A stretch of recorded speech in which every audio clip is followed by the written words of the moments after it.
Je pense que c'est vraiment un maillage complet qu'il faudra mettre en. Deuxième priorité auquel je tiens, effectivement, Jean Leonetti l'a dit, et il me disait c'est vrai que j'avais un peu oublié, parce qu'on te catalogue toujours, alors sur l'aspect sécuritaire, ce qui ne me dérange absolument pas, hein, mais j'ai d'autres cordes à mon arc, si je puis dire, c'est notamment l'écologie, le développement durable, l'environnement.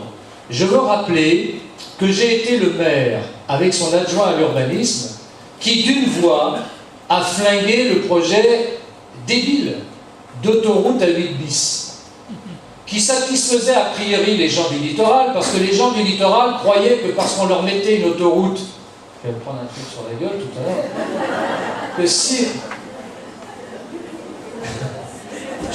je vais rien dire, parce que peut-être quelqu'un qui écoute dedans.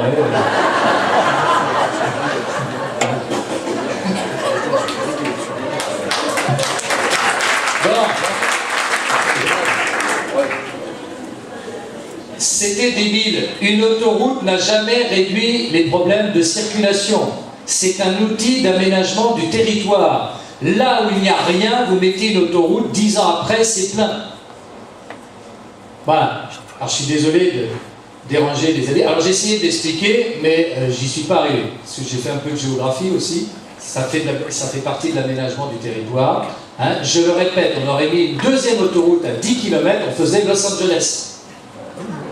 Surtout qu'elle passait sous le mât d'Artigny devant les remparts de Saint-Paul-de-Vence. Je n'ai pas voulu laisser bousiller un paysage exceptionnel. Et on voit bien d'ailleurs que l'on peut trouver d'autres modes de circulation, et même s'il y a des insuffisances qui restent, ils ne peuvent pas passer par le tout routier. Transport collectif, transport en commun, meilleure desserte, parking relais, parking vélo, parking moto, bref, tout ça c'est une panoplie complète. Et bien sûr, notre commune, c'est difficile. Nous sommes au cœur du département, c'est d'ailleurs pour ça que souvent on y est venu. Facile d'accès, et oui, mais tout le monde y passe. Rendez-vous compte, Grasse, Cagnes, Antibes, Nice, on est au cœur. Donc c'est normal que ça passe par chez nous. Il y a des malins qui disent, il y a qu'à Faucon. Oui, bon. Hein? Pas si simple. Alors une chose est sûre, c'est sûrement pas en bétonnant toutes les communes du littoral qu'on va régler le problème. Et j'y reviendrai tout à l'heure.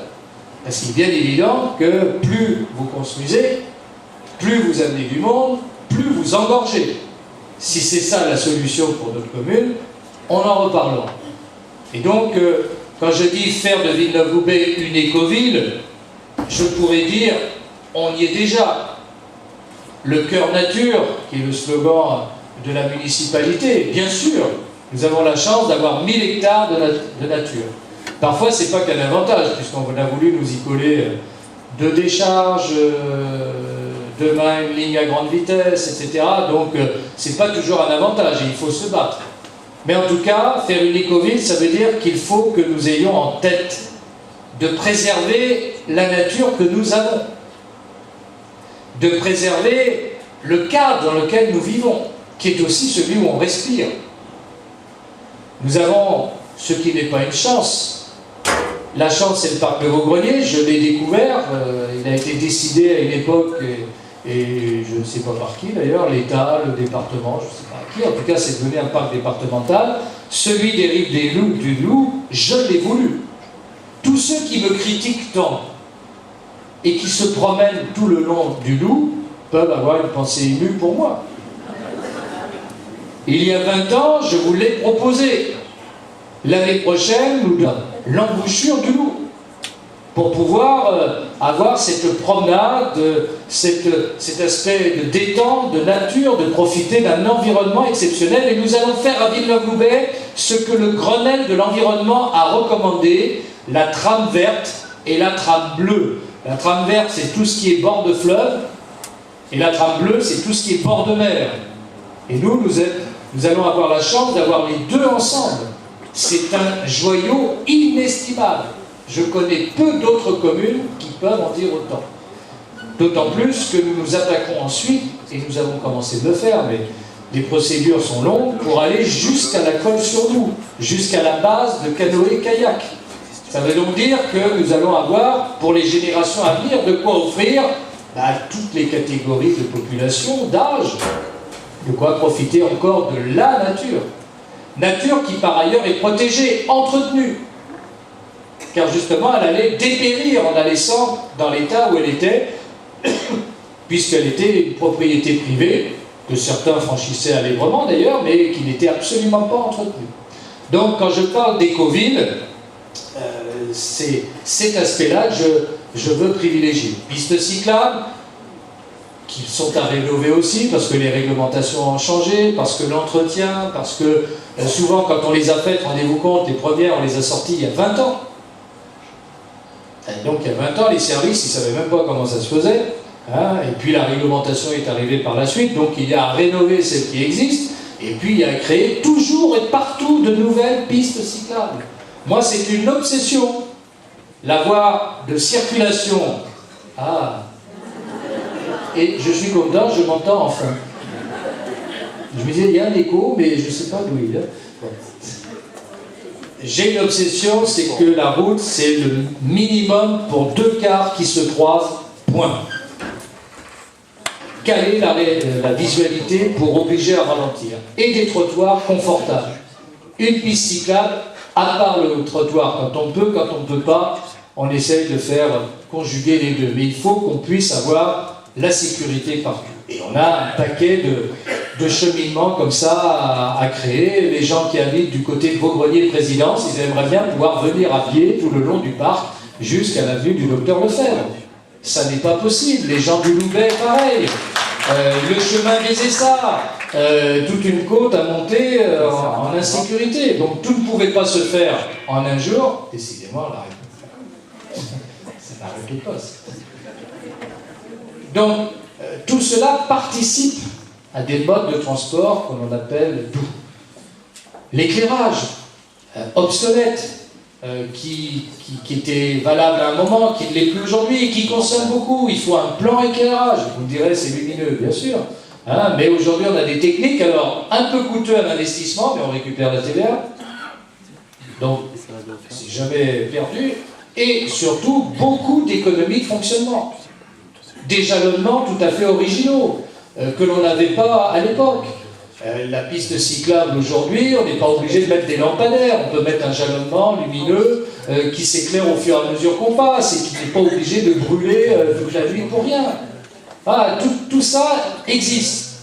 Il faut donc le programmer dans un plan annuel, parce qu'on ne peut pas tout faire d'un coup, hein, mais suffisant pour améliorer les choses. Les bâtiments communaux, qui sont mangeurs, j'allais dire autre chose, hein, gaspillage d'énergie, sans passer de ceux qui vous laissent le bureau allumé, l'autre la classe allumée, comme on a trouvé l'autre dimanche, hein, du côté des Morettes. Bref, voilà, ça brûle, tout le monde s'en fout, il ne paye pas. Non, tu payes dans tes impôts. Moi, je suis un peu agacé de tout ça. J'appartiens à la génération où on m'apprenait que tu éteins la lumière en partant, parce que sinon tu te prends une baffe quand même. Hein, voilà. Et on était écolo sans s'en rendre compte, hein, plus simplement parce qu'on était pauvres. Parce que quand on n'est pas économe, ben c'est tout simplement c'est qu'on doit avoir du fric pour payer finalement. Hein, donc tout ça, c'est des petites choses, mais cumulées à l'arrivée, hein, ça représente quelque chose. Donc tout ça, ça fait partie de tout un ensemble. Renforcement de tout ce qui agace les gens, la propreté, l'entretien. Bon, c'est bien fait, mais ça peut toujours être mieux. On a des outils pour améliorer, rénover. On le fera comme on l'avait déjà fait. Le village en particulier, toutes ces lignes aériennes dans le paysage, c'est insupportable, quoi. On a quand même, si vous apprenez à regarder un peu les rues, on a encore des poteaux béton. Tant au bord de mer qu'au village. On est en ville, on n'est plus sur la route. Bon, c'est moche. Donc il faut dézinguer tout ça, il faut le réaménager. Je vous signale quand même que j'ai été celui qui a enlevé la ligne à haute tension sur les hameaux du Soleil. Et oui. D'ailleurs, j'aurais pu le laisser puisque l'opposant socialiste que j'avais, M. Funès, habitait au-dessous. Donc si j'avais été méchant, hein, je l'aurais laissé... Bon. Il me le disait d'ailleurs, mais moi, j'ai pas l'impression que ça fait quelque chose. Bon, et au conseil municipal, si, mais il était très électrique.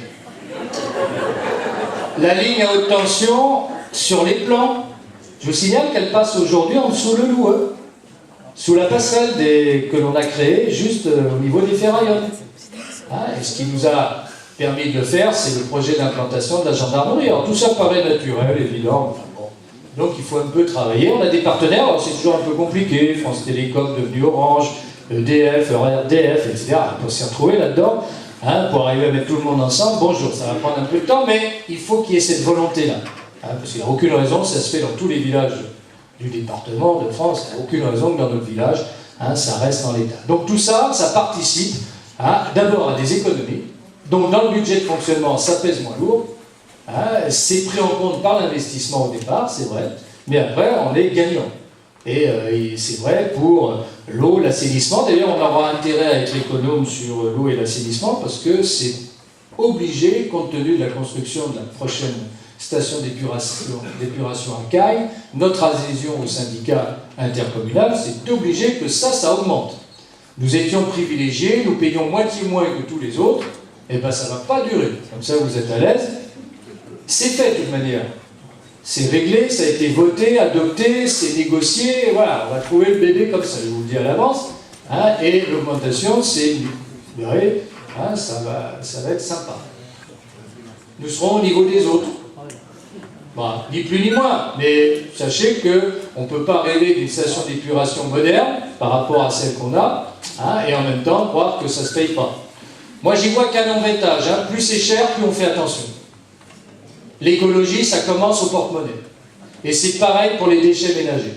Tant qu'on ne paye pas soi-même, c'est les propres ordures que l'on fait, tout le monde s'en fout. Voilà. Bon. Donc, la responsabilité, quelque part, elle commence dans le porte-monnaie. Tant qu'on n'a pas à le payer directement, c'est l'autre qui paye. Et l'autre qui paye, c'est tout le monde, et donc c'est cher pour tout le monde. Donc, l'écologie, c'est également quelque chose de responsable. Alors moi, je ne suis pas un intégriste de l'écologie. Je ne suis pas comme certains, on interdit tout, on taxe sur tout, et pas du tout. Pas du tout. Bien au contraire. Mais en même temps, je pense que nous avons la commune qu'il faut pour être exemplaire. Et dans des formes d'énergie nouvelle. On a commencé sur la commune avec le photovoltaïque. Mais on peut aussi s'orienter vers la géothermie. Et l'utilisation aussi marine, notamment dans les quartiers du bord de mer. La géothermie par rapport à la mer, ça se fait ailleurs. Il n'y a aucune raison qu'on ne le fasse pas. Donc, voilà, tout ça, ça participe à un ensemble, vous verrez. On a donné un certain nombre d'éléments, mais j'y reviendrai dans les 3 réunions que je ferai avec mon équipe et en vous présentant enfin celles et ceux qui m'accompagnent pour en parler eux-mêmes de ce projet qui vous est présenté aujourd'hui et qui permettra de balayer tous les scepticismes, tous les plis-vinaigres habituels, ou voilà, ceux qui critiquent.